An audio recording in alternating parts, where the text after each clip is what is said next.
Brian, just a quick update on how the process of the new manager is going. Well, now we've got Saturday's game out the way at Bradford. The applications have been coming in thick and fast. I think we're just around the 100 mark, if I'm honest.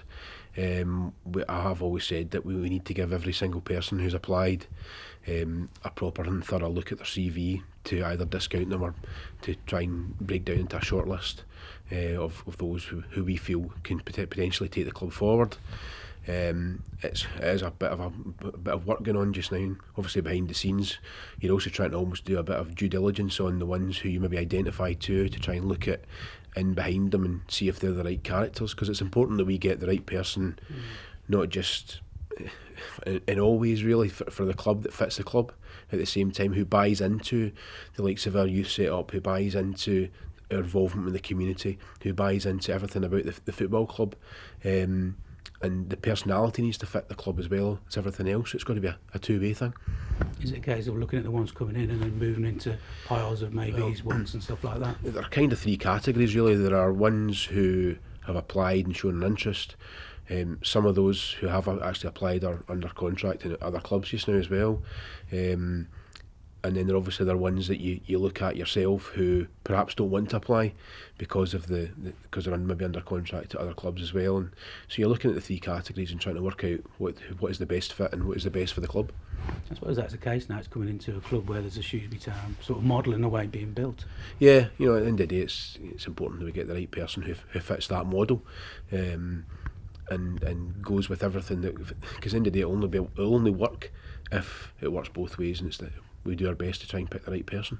I suppose a few people still asking who's making the decisions. So you mentioned before yourself, James, and the chairman. Yeah, basically that'll be it. I mean, we're obviously still at early stages. I still was getting applications in last night. It's now Tuesday morning, and we're still getting applications in. So it is an ongoing process. The list isn't getting any shorter, although we are trying to kind of weed all that down a bit and try and look at the ones. But we are going through them individually and categorising them, whether it's something they want to take further or look into a bit more, or and ones who we probably would discount. But there's been a full range of applicants from all over the UK and also abroad as well. So it's as I expected, because I always look at it and I think Shrewsbury Town's it's an attractive proposition for a lot of people. With the facilities we got, people will check in and realise that we're building a training ground. We've got good facilities. There's a good catchment area, and there's lots of potential if we can just get it right on the park. And with the Walsall game coming up, is there a time scale, or is it going to be take the time needed? I think we need to take the time needed. I'm not saying either way on that. I think we will take our time to make sure we get the right person in, and whether that's this week or next week or whatever. It's important that we do appreciate that our games coming thick and fast.